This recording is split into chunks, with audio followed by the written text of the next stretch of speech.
사랑하는 신진의 성도 여러분, 오늘도 저희들이 주님 앞에 온전한 예배를 드리기를 원합니다. 오늘 저희들이 부활절 후 첫 주일 예배를 드릴 터인데 우리를 예배로 부르는 말씀이 여기에 있습니다. 성령과 신부가 말씀하시기를 오라 하시는도다. 듣는 자도 오라 할 것이요 목마른 자도 올 것이요 또 원하는 자는 값없이 생명수를 받으라 하시더라. 이것들을 증언하시니가 이르시되 내가 진실로 속히 오리라 하시거늘 아멘 주 예수여 오시옵소서. 이제 다 같이 자리에서 일어나셔서 하나님 앞에 신령과 진리로 예배 드리겠습니다.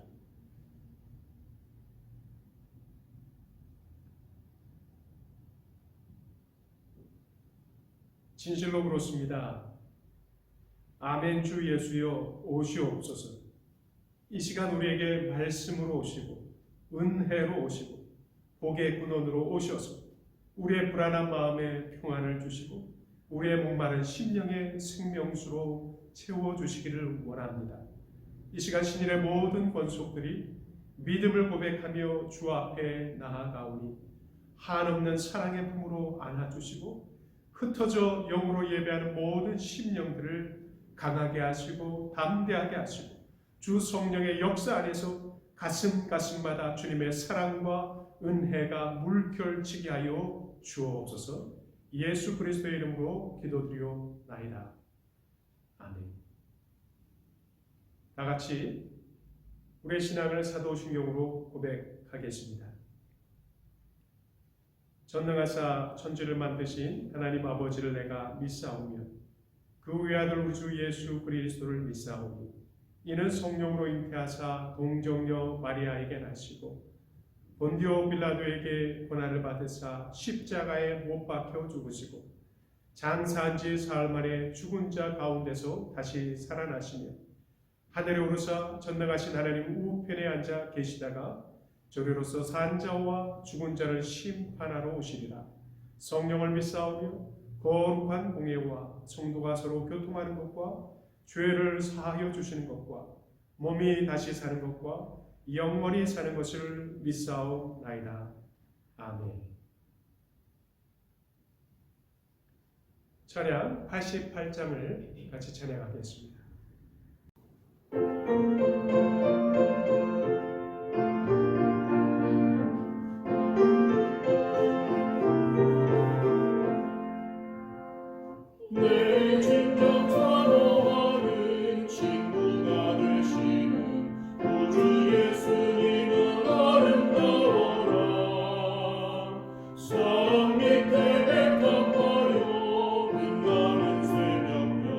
주님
사랑하는 주님, 한 주간도 비록 여러 가지 재앙과 어려움이 있었지만 저희들 주님 안에서 지켜주시고 함께하여 주시다가 오늘 주님의 거룩한 주일 신일의 가족들이 한마음으로 인터넷을 통하여 예배드리게 하여 주시니 감사드립니다.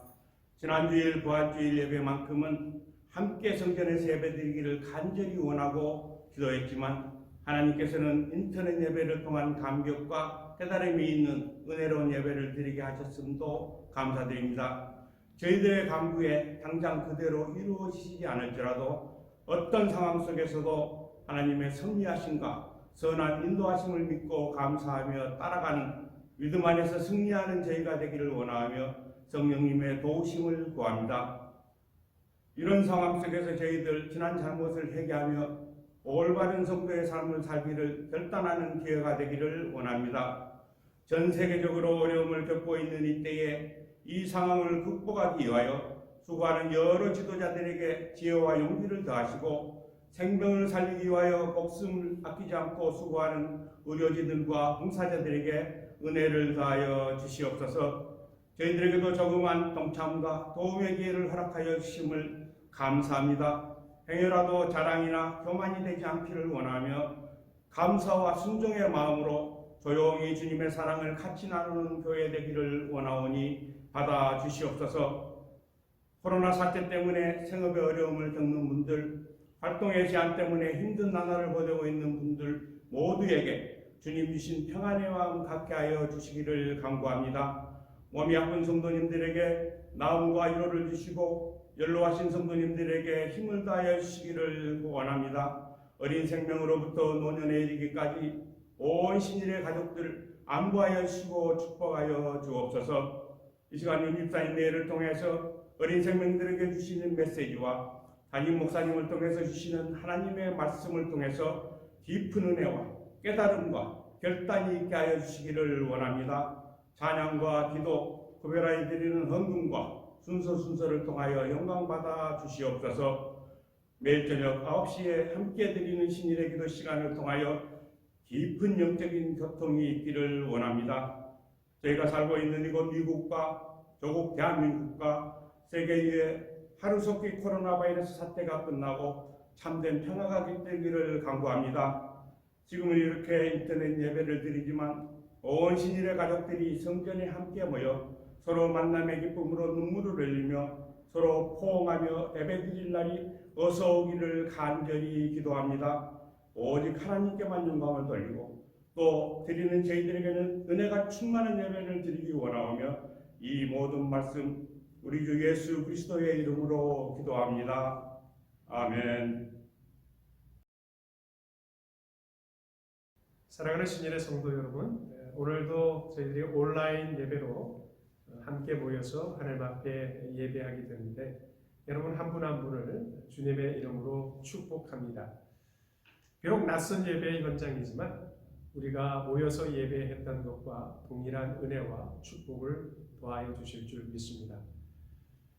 지난주에 설교 때 제가 요청했던 것과 같이 이제 저희들이 저희의 선한 마음을 모아서 지금 뉴욕에 있는 한 병원 응급실에 마스크를 기부하였습니다. 비록 많은 액수나 많은 분량은 아니지만 하나님께서 저희의 작은 마음, 그 사랑의 마음과 선한 마음을 기뻐 받아주신 줄 믿고 그것이 지금 사투를 벌이고 있는 그 의료 현장에 있는 의료진들을 조금이나마 위로하고 격려하고 마음을 고무시키게 될 줄로 믿습니다. 동참해 주신 여러 교우들께 참으로 감사를 드립니다. 또 감사할 것이 있습니다. 성도들 가운데 교회를 사랑하는 마음으로 헌금을 직접 가지고 교회를 방문해 주시는 분들이 여러 분 계셨습니다. 또 헌금을 전달하기를 원하시는 분들이 또 계셔서 안내를 해드립니다. 이와 같이 저에게 전화를 주시고 또 주중에 오시거나 아니면 또 우편을 통해서 발송해 주시면 되겠습니다. 참으로 감사를 드립니다. 어린이 메시지를 계속해서 우리 윤대익 집사님과 율리아 집사님께서 전해주시기로 하셨습니다. 이 두 분에게도 참으로 감사를 드리고요. 이제 우리가 속히 다시 만날 날을 기대하면서 우리 장로님께서도 정말 간절하게 기도하신 바처럼 우리가 속히 만날 날을 기대하면서 주님 앞에 이 코로나 사태가 속히 종식되도록 기도를 이어갑시다. 먼저 조국과 민족을 위한 기도와 또 이 땅 미국을 위해서 우리가 기도하기를 원하고요. 선교지를 위해서도 우리가 기도합시다. 여전히 이러한 때라 할지라도 복음의 역사는, 복음의 진보는 계속되어야 할 것입니다. 우리 함께 기도합시다. 교회를 위해서도 우리가 기도합니다. 우리 교회뿐만 아니라 우리 공동체 안에 있는 여러 다민족 교회들, 또 우리 지역에 있는 한인 교회들을 위해서, 미국 교회들을 위해서 함께 기도합시다.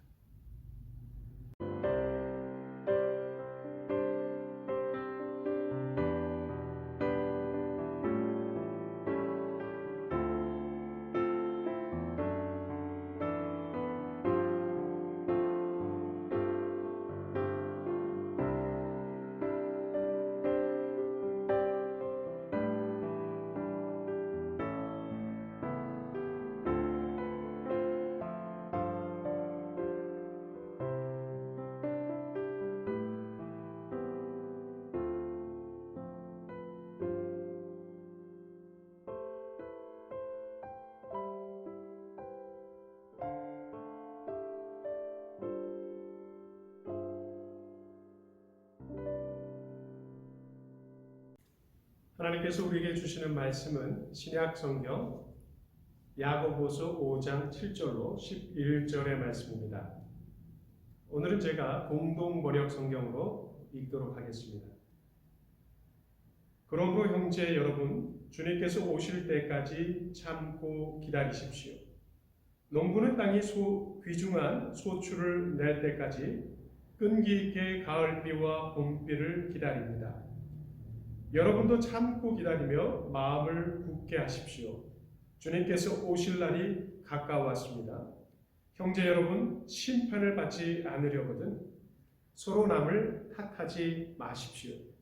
심판하실 분이 이미 문 앞에 서 계십니다. 형제 여러분, 고난을 참고 이겨낸 사람들의 본보기로서 주님의 말씀을 받아 전한 예언자들을 생각하십시오. 우리는 끈기 있게 끝까지 견디어낸 사람들을 행복한 사람들이라고 생각합니다. 여러분은 욥이 끈기 있게 참아낸 이야기를 들었고 주님께서 지어주신 결말을 보았습니다. 주님께서 베푸시는 연민과 자비는 참으로 풍성합니다. 아멘. 하나님의 말씀입니다.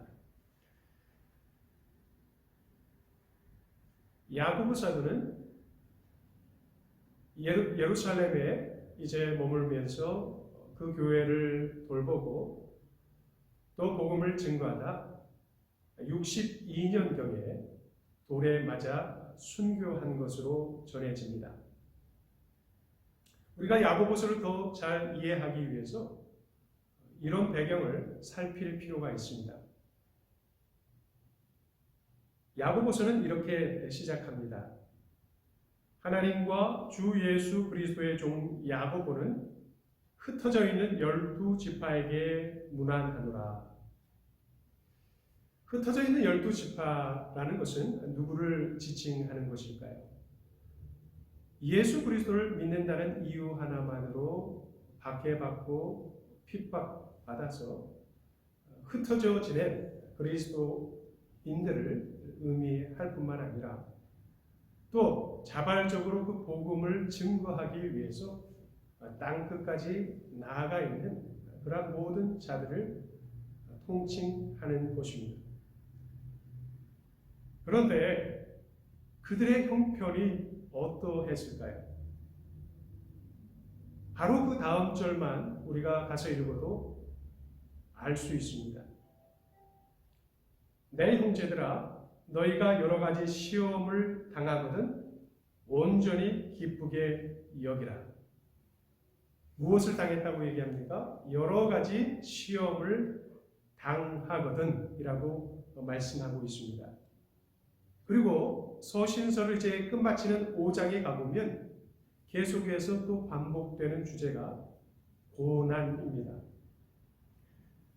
우리가 이 시대를 살아가면서 가장 많이 쓰고 듣는 그런 단어가 있습니다. Social distance, 사회적 거리두기, 물리적 거리두기라고도 우리가 이제 번역해서 쓰는데요. 우리는 사회적이고 물리적인 거리를 두고 살아가지만 이 시대의 초대 교회 교인들은 그것이 심리적인 거리두기로까지 느껴졌습니다.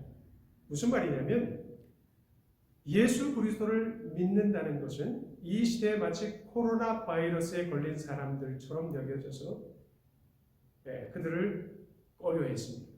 그리고 그 사실이 이제 드러나지면 격리당했습니다. 자기의 가족뿐만 아니라 그가 살아왔던 그 사회의 그 모든 배경들을 다 잃어야만 했습니다. 심지어 이 60년경에 이 야고보서를 쓴 것으로 우리는 이제 해석하고 있는데 이때는 이미 예루살렘에서 순교자가 많이 나왔을 때입니다. 이런 배경을 이해하면서 오늘 말씀으로 함께 들어가 봅시다. 그런 성도들에게 야고보 사도는 무엇 하라고 말씀하고 있습니까? 7절입니다. 그날까지 참고 기다리라. 그날이 어떤 날입니까? 우리를 위해서 고난 당하시고 이제 부활하신 후에 승천하신 그 주님께서 이 땅에 심판의 주로 다시 오시는 바로 그날입니다. 8절에서도 다시 당부합니다. 여러분도 참고 기다리며 마음을 굳게 하십시오. 주님께서 오실 날이 가까웠습니다. 생각해 보세요. 왜 이런 메시지를 거듭거듭 당부하고 있습니까? 제가 일찍 여러분에게 늘 말씀드렸지만 메시지는 바로 그 상황 속에 나타난 문제요. 그 상황에 대한 답입니다. 곧 여러분이 참고 기다리며 마음을 굳게 하라는 이 말씀을 통해서 우리는 그 상황을 읽어낼 수가 있습니다. 그들은 어땠습니까? 인내심의 한계가 왔습니다. 그들의 믿음이 흔들리기 시작했다는 뜻입니다. 그리고 주님이 언제 오실까? 그들이 의심하기 시작했다는 것입니다. 그러한 자들에게 야고보 사도는 계속해서 거듭거듭 너희들이 참고 기다리고 견디고 주님이 오시는 그날을 대망하라고 편지한 것이죠. 오늘 신일의 성도들에게도 주님은 저를 통해서 동일한 메시지를 주고 계십니다. 여러분들도 참고 기다리며 마음을 굳게 하시기 바랍니다. 우리 성경에 길이 참으라 한 말씀을 우리가 원어로 살필 필요가 있습니다. 마크로디 메사테라는 이 단어는 영어 성경에서 be patient이라고 이제 번역했습니다. 우리 성경에도 길이 참으라 이렇게 되어 있죠. 그런데 속뜻은 더 깊은 의미를 내포하고 있습니다. 살펴봅니다. 확고한 신앙을 바탕으로 자신이 당하는 고통에 대해서 불평하지 아니하며 복수의 마음을 품지 아니하고 끝까지 참는 것입니다. 다시 한번 우리가 살펴봅니다. 마크로디 메사테라는 이 단어는 확고한 신앙을 바탕으로 하는 것입니다. 그냥 수동적으로 억지로 어쩔 수 없으니까 참는 것이 아닙니다. 우리의 그 참음의 그 근거는 확고한 신앙입니다. 그 바탕 위에 자신이 당하는 모든 고통에 대해서 불평하지 않는 것입니다. 그리고 복수의 마음 없이 끝까지 참고 견디는 것을 의미합니다. 야고보 사도는 이 단어를 이제 우리에게 가르치기 위해서 다음 세 가지 예시를 들어서 탁월한 가르침을 줍니다. 첫째, 농부입니다. 장자를 통해서 이런 재미있는 이야기를 우리는 들을 수 있습니다.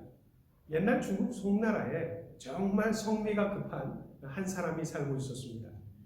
그는 논에 모를 심고 나서 기다립니다. 그것이 바로 자라나서 이제 열매를 보기를 기다렸어요. 그런데 좀처럼 자라지를 않는 것입니다. 이 농부가 애가 탄 나머지 직접 그 밭에 그 논에 들어가서 심어놓은 그 모를 뽑아내기 시작합니다. 그래서 하나하나 뽑아서 온종일 걸려서 그 모를 다 이렇게 뽑았습니다. 그리고서 기분이 아주 좋아져서 집에 돌아와서 아내에게 이르기를, 여보, 내가 오늘 정말 수고했다. 내가 그 모든 모를 자라게 했소. 이 이야기를 듣고 놀란 아들이 그 논에 뛰어갔더니 이미 심어놓은 그 모가 다 시들기 시작했더라는 겁니다. 이것이 일반적인 농부의 모습은 아니죠. 야고보 사도는 이르기를, 농부는 땅이 귀중한 소출을 낼 때까지 끈기 있게 가을비와 봄비를 기다립니다.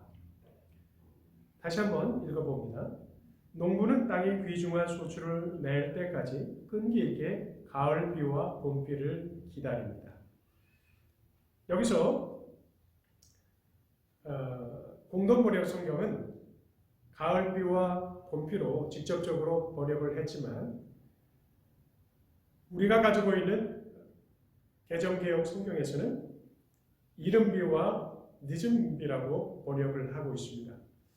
이른비는 10월 말에서 11월 초에 내리는 가을비를 말하는 것이고요.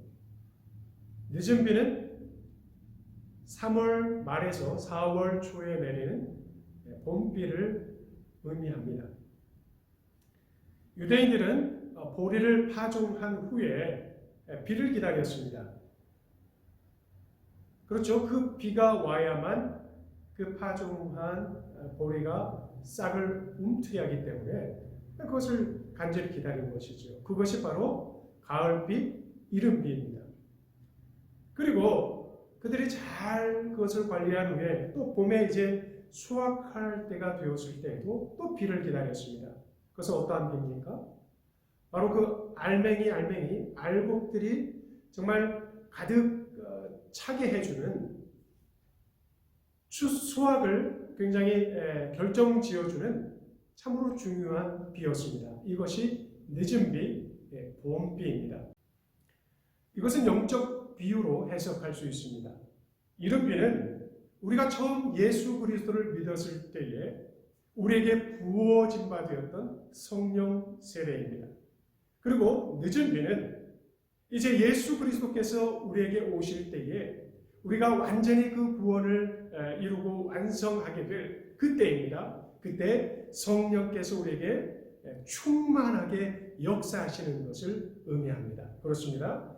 우리가 예수 그리스도의 사람들로서 수확하기까지, 결실되기까지 이른 비와 늦은 비가 우리에게 부어져야 되는 것입니다. 그것을 우리는 기다려야 합니다.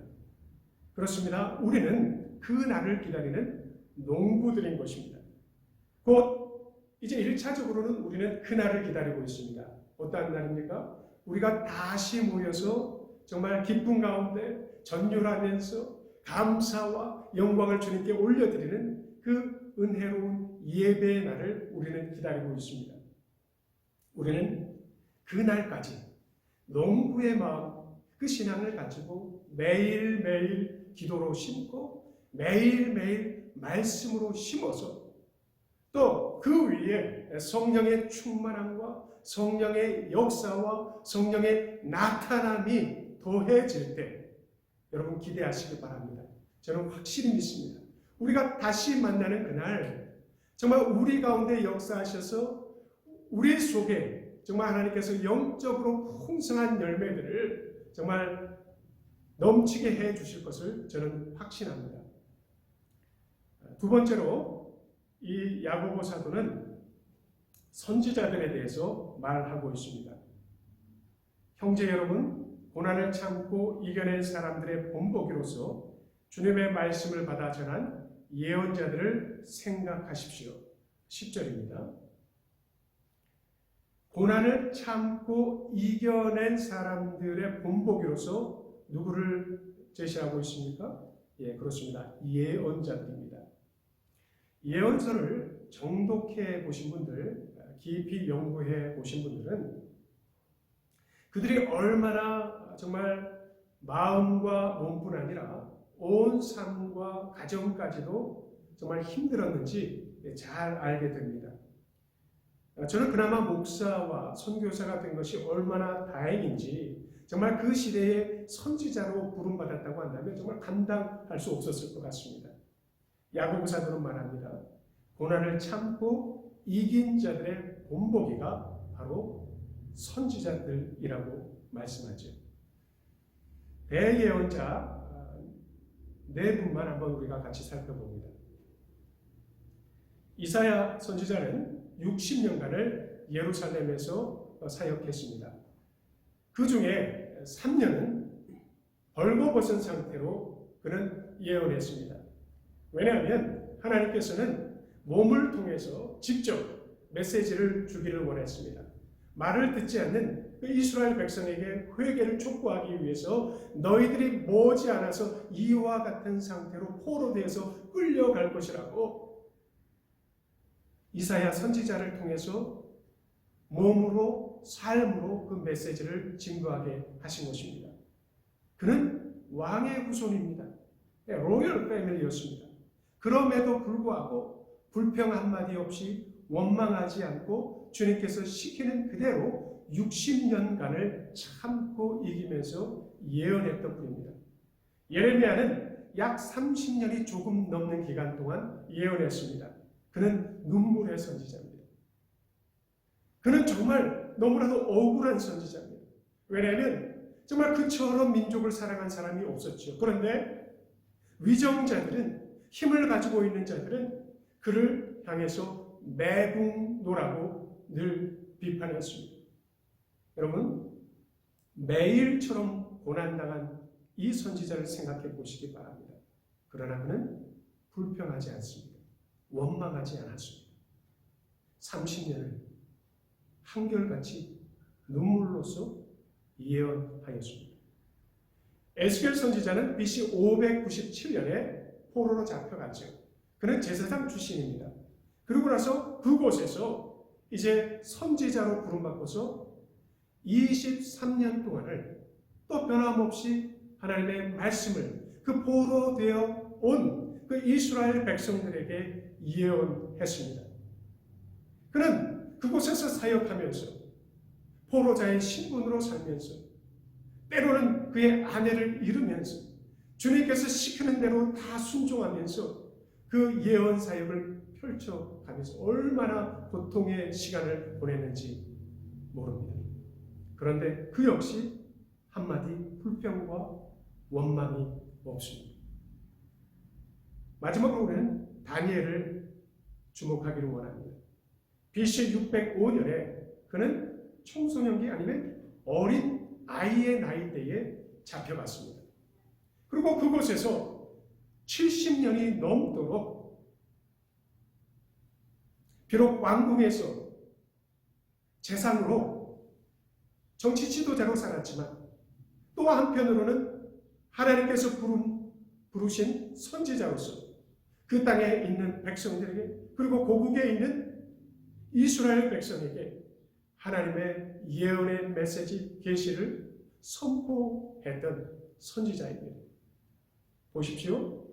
그의 예언서에 단 한마디의 불평이나 원망이 없습니다. 사도 야고보는 인간 심리에 대한 깊은 이해를 가졌던 분이 분명합니다. 무슨 말이고 하면 고난을 당할 때요, 일반적인 사람들이라면 스트레스 지수가 급격히 상승하게 됩니다. 긴장하게 되고요, 불안하게 되고요, 염려하게 되고요. 그래서 그 쌓인 분노가, 그 분노의 방향이 누구를 통해서 표출되냐면 가장 가까운 사람들로부터 그것이 표출이 된다고 합니다. 그래서 지금 일본에서는요, 부부싸움이 굉장히 심해지고 또 이혼이 급증하고 있다고 얘기합니다. 서유럽에서는 아동학대가 늘어나고 있고요. 지금 미국과 서구에서 어떠한 현상이 벌어지고 있습니까? 인종차별이 극대화되고 있습니다. 오늘 아침 뉴스에 끔찍한 기사가 실렸습니다. 이태리에서 살인사건이 발생했는데 20대 젊은 그 남자와 이제 여자친구가 아마 동거를 했던 모양이에요. 그런데 이 남자친구가 아마 코로나 바이러스로 의심되는 그런 증상이 나타난 것 같습니다. 그러자 이 남자친구가 여자친구의 목을 졸라서 죽여버렸습니다. 왜냐하면 그것이 그 여친 때문에 자기에게 감염됐다고 생각하고 있습니다. 그런데 너무나도 안타까운 것은 뭐냐면 죽은 이후에 검사를 했더니 음성으로 판정이 난 것입니다. 이것이 인간입니다. 이것이 우리들의 모습입니다. 그들만 그런가요? 아니요. 우리 그리스도인들조차도 그렇습니다. 그래서 9절에서 야고보 사도는 그 당시의 고난 속에 있는 성도들에게 이렇게 경고하고 있습니다. 형제 여러분, 심판을 받지 않으려거든 서로 남을 탓하지 마십시오. 심판하실 분이 이미 문 앞에 서 계십니다. 자, 아주 세 가지 단어가 우리 눈에 들어옵니다. 심판, 남을 탓함, 그리고 문 앞에. 무슨 뜻입니까? 남을 탓하는 것이 심판을 자초하는 길이요. 그 심판하실 주님이 어디에 와 계시다고 말합니까? 왜 문 앞에 와 계시다고 말하고 있습니다. 설교자로서 저는 여러분에게 묻습니다. 여러분의 가정들은 지금 어떠한 상태인지, 여러분의 심리 상태는 지금 어떠합니까? 여러분의 신앙은 또 어떻습니까? 우리는 야고보 사도의 이 경계와 경고의 말씀을 깊이 새길 필요가 있습니다. 심판하실 주님께서 문 앞에 와 계십니다. 마태복음 24장과 마가복음 13장에 주님께서 말씀합니다. 말세의 때는 마치 이스라엘에 있는 유대 땅에 있는 그 무화과 나무가 가지가 연한 빛을 띠고 무화과 잎사귀가 나오게 되면 그것이 여름의 때를 알려주는 것과 같이 바로 그때에 내가 문 앞에 와 있는 것을 너희가 알기를 바란다라고 말씀하셨습니다. 바로 그것을 기억하면서 여기서 인용한 것이죠. 여러분, 저만 그렇게 느끼나요? 지금 기후들을 한번 보시기 바랍니다. 또 일본에서도 뭐 지진 소식이 또 있었죠.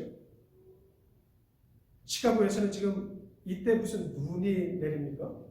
지금 4월이 다 돼가는데 지금 캘리포니아 날씨가 이게 정상입니까?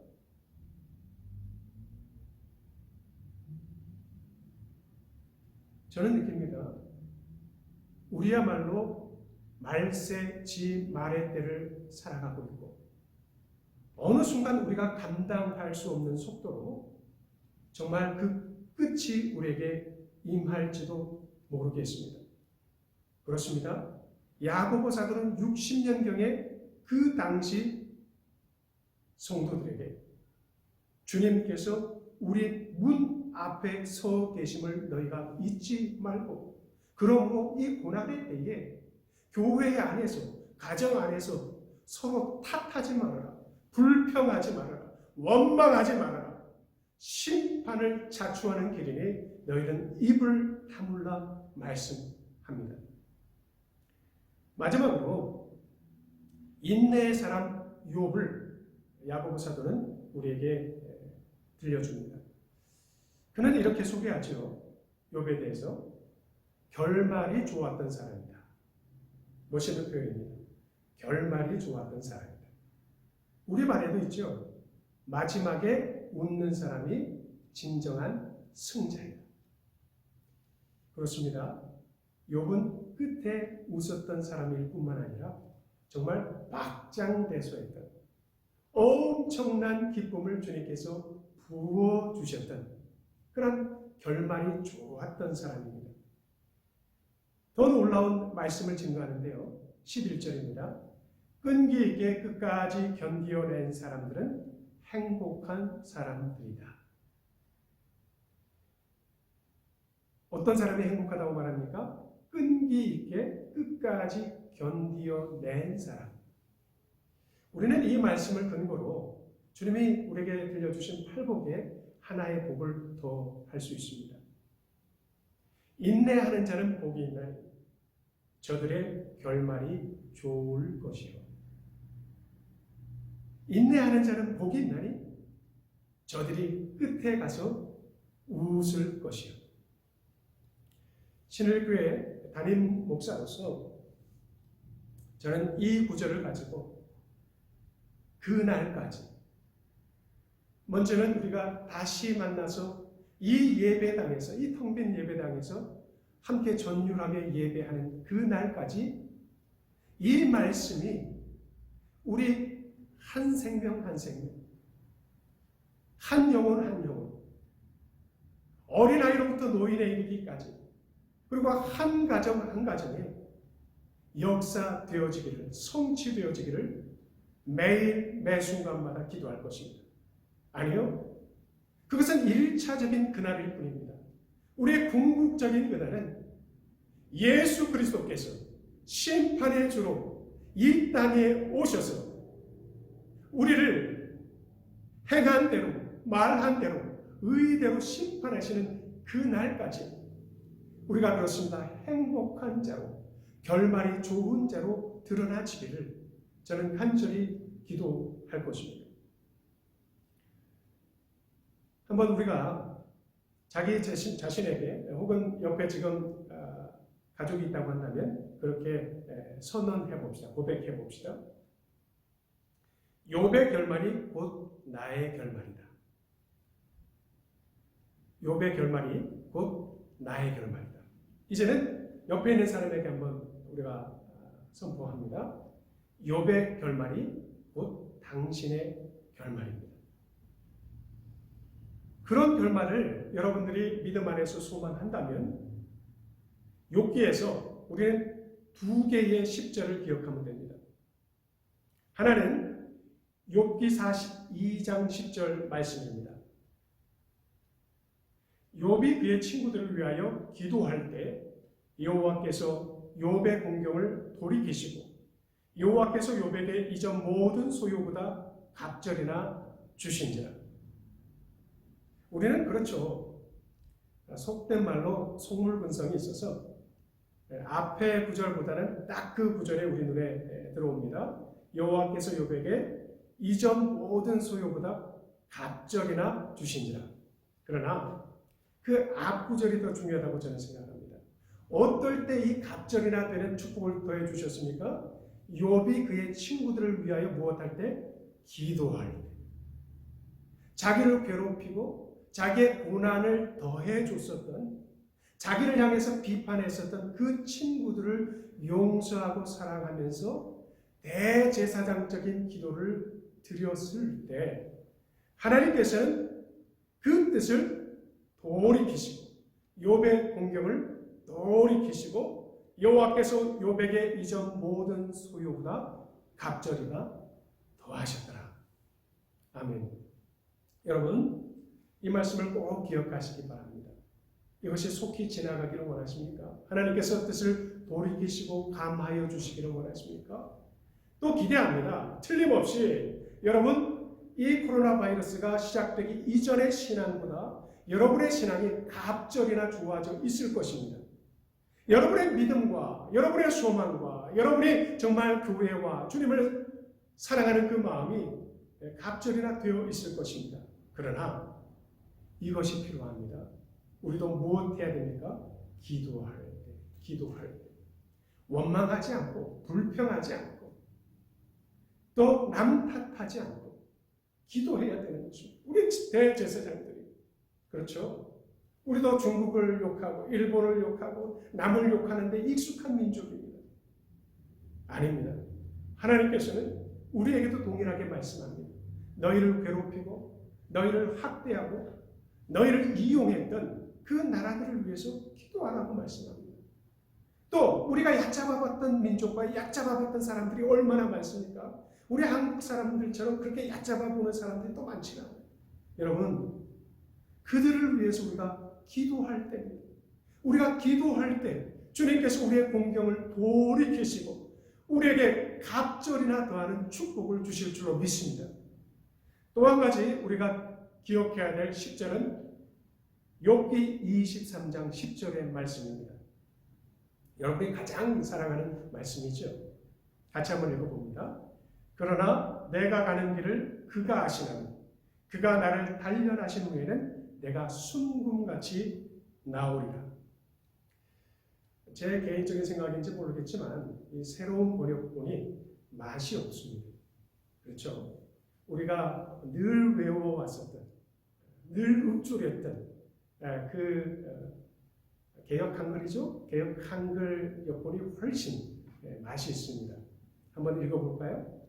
나의 가는 길을 오직 그가 아시나니 그가 나를 연단하신 후에는 내가 정금같이 나오리라. 우리가 선포하기를 원합니다. 다시 한번 같이 암송해 보겠습니다. 나의 가는 길을 오직 그가 아시나니 그가 나를 연단하신 후에 내가 정금같이 나오리라.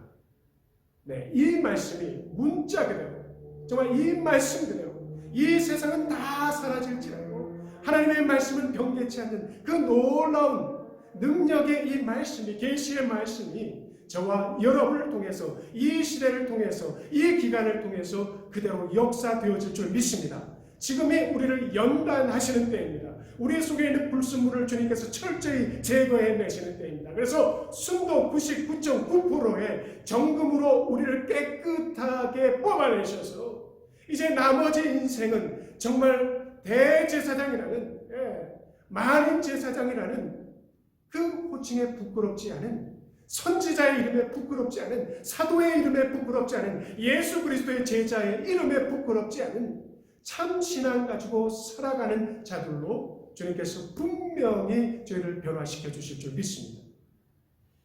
그러므로 우리도 욥처럼 원망 대신 기도합시다. 우리도 욥처럼 묵묵히 그 연단의 시간 동안 참고 견디어 나갑시다. 그때에 하나님의 이 약속의 말씀이 반드시 우리의 신앙과 삶을 통해서 이루어질 것입니다. 지난주에 셔럴 장로님이 2번씩이나 교회에 다녀가셨습니다. 참 이 힘든 때인데도 이 셔럴 장로님 정말 이렇게 듬직하시잖아요. 처음에 무서웠는데 이제 얼마나 사랑스러운지. 이 셔럴 장로님이 이때도 교회에 나오셔서 다 이렇게 돌아보고 가십니다. 그러면서 저에게 당부한 것이 2가지인데요. 본인이 마스크를 직접 만들고 있으니까 우리 신일교회 안에 마스크가 필요한 사람이 있다고 한다면 김영규 장로님을 통해서 반드시 연락을 다 됩니다. 살만한 세상이에요. 이게 그리스도인입니다. 다들 고난의 시대를 살면서 자기의 이제 치중하고 자기 가족에 이제 몰두하면서 어떻게 하면 이 때를 날 수 있을까지 전전긍긍하는 이때에도요. 그런 사람만 있는 건 아니에요. 네, 내가 직접 만들고 있으니 당신뿐 아니라 당신 교회의 성도들까지도 내게 연락해달라고 말씀하셨습니다. 감사하죠. 또 한 가지는 이때가 빨리 끝나게 되기를 바란다고 하면서 우리가 다시 만나는 그날, 우리가 빅 파티를 하자. 빅 파티를 열어서 우리가 잔치를 벌이자고 말씀을 하시더라고요. 여러분 그렇습니다. 그날에 정말 우리가 대연을 열어봅시다. 이미 우리 부부는 그렇게 결정했습니다. 그 다시 만나는 주일에 냉면은 우리가 내겠노라. 여러분들이 동의하시든 안 하시든 허락을 하시든 안 하시든 우리가 비록 냉면을 만들어내지 못하지만 우리 이신장 원사님이 그것을 또 해주시겠지만 우리가 그것을 대접하기를 원합니다. 여러분 오늘 제목을 아주 너무 노골적으로 직설적으로 잡아보았습니다. 그날까지 참읍시다. 그날까지 참읍시다. 제 아내가 처음 그것을 보면서 웃더라고요. 그래서 굉장히 기분이 나쁠 뻔했는데 그날까지 참으려고 합니다. 여러분 다시 한번 기억하고 고백해 봅시다. 그날까지 참읍시다. 그날까지 참읍시다. 농부처럼 선지자처럼 욥처럼 그날까지 참읍시다. 1차적으로 우리가 다시 만나는 그날까지 참읍시다. 아니요, 궁극적으로는 주님이 이 땅에 재림하시는 그날까지 우리가 참기를 원합니다. 이제 말씀을 마치면서 오늘은 특별하게 공동기도문으로 함께 기도하기를 원합니다. 제이 갈로라는 분이 사랑의 기도라는 제목을 따라서 지은 기도의 시입니다. 너무 좋아서 아마 이 기도의 시가요, 기도문이 오늘 말씀을 그대로 잘 집약해 놓은 것 같습니다. 함께 같이 공동 기도문으로 같이 기도합시다. 우리 안에 사랑의 마음을 부추기시어 어떠한 일에도 굴하지 않는 강한 인내를 가르쳐 주소서. 우리를 인내롭게 하시어 모든 시련과 고뇌를 극복하는 굳센 마음을 길러 주소서. 우리를 인내롭게 하시어 초조한 마음을 누르고 안에서 소용돌이치는 생각을 가라앉히는 법을 가르쳐 주소서. 우리를 인내로운 자 되게 하시어 예의에 벗어나는 말이나 가혹한 대답이 입 밖으로 나오려 할 때 입을 다물고 침묵하는 법을 가르쳐 주소서. 우리를 인내로운 자 되게 하시어 어려움 앞에서도 주님의 자비를 힘입어 어떤 고난도 극복할 수 있다는 확신을 가지고 평화스러운 마음으로 모든 것을 보게 해 주소서. 우리를 인내로운 자 되게 하시어 이웃의 결점을 억지로 고치려 하지 말고 오히려 참고 기다리는 법을 가르쳐 주소서. 우리를 인내로운 자 되게 하시어 이웃과 사귀는 것이 어려울 때에도 평화와 미소를 잃지 않게 해 주소서. 갈보리산 위에서 십자가의 고통을 겪으신 주님의 인내와 하나 되어 세계의 구원을 위해 인내롭게 스스로를 바치는 법을 가르쳐 주소서. 예수 그리스도의 이름으로 기도하옵나이다. 아멘. 다 같이 공원 찬송 337장을 다 같이 찬양하겠습니다.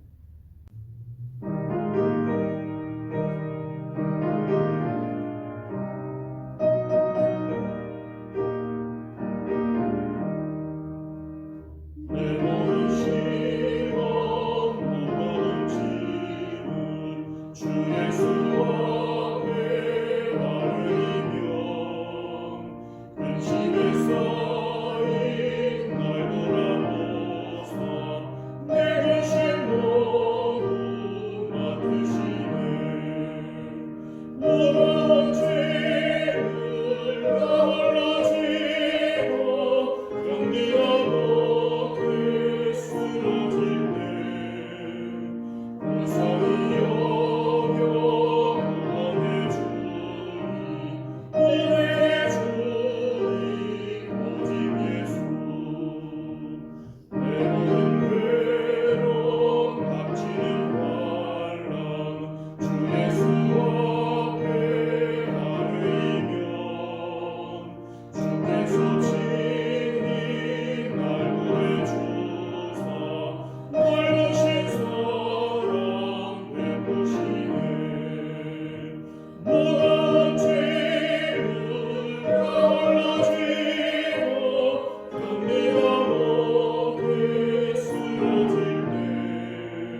같이 봉헌기도 드리겠습니다. 마루의 주제이신 하나님, 오늘도 신일의 권속들이 흩어져 예배하오나 저 모든 심령과 가정과 자녀들을 영적 산 제물로 받으신 줄 믿습니다.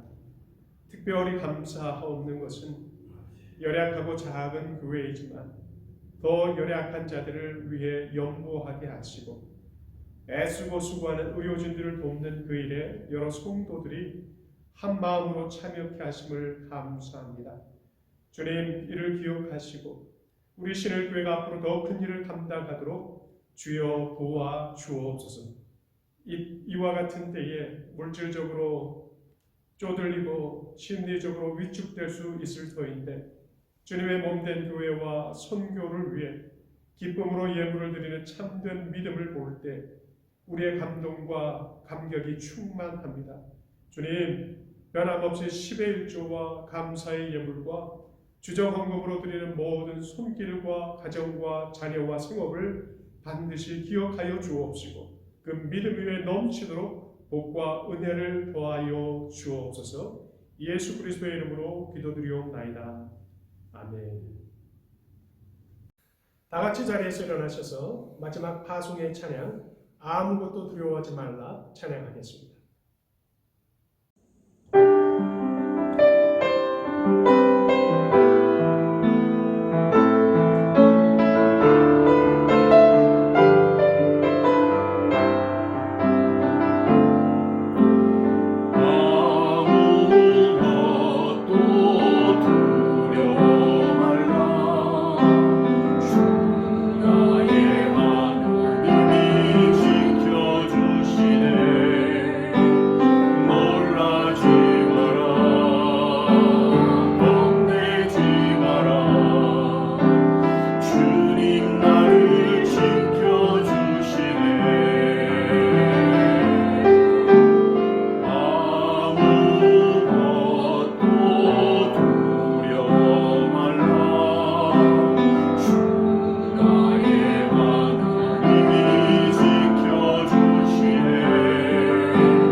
이제는 우리 주 예수 그리스도의 은혜와 하나님 아버지의 그 크신 사랑과 성령님의 교통하시고 역사하시니 오늘 주신 말씀을 따라 농부와 같이 결실할 때까지 이른 비와 늦은 비를 기다리며 저 선지자들과 같이 고난당하는 가운데서도 원망치 않고 사명을 끝까지 감당하며 욥과 같이 참고 견딤으로 종국에는 복된 자 되기 원하는 신일의 모든 권속들 위에 그리고 지금 이 시간도 세상 땅끝까지 흩어져서 저들 선지자와 같이 주의 복음을 위해 희생하고 모든 고난을 감당하는 주의 선교사들과 그들의 가정과 사역과 교회들을 위해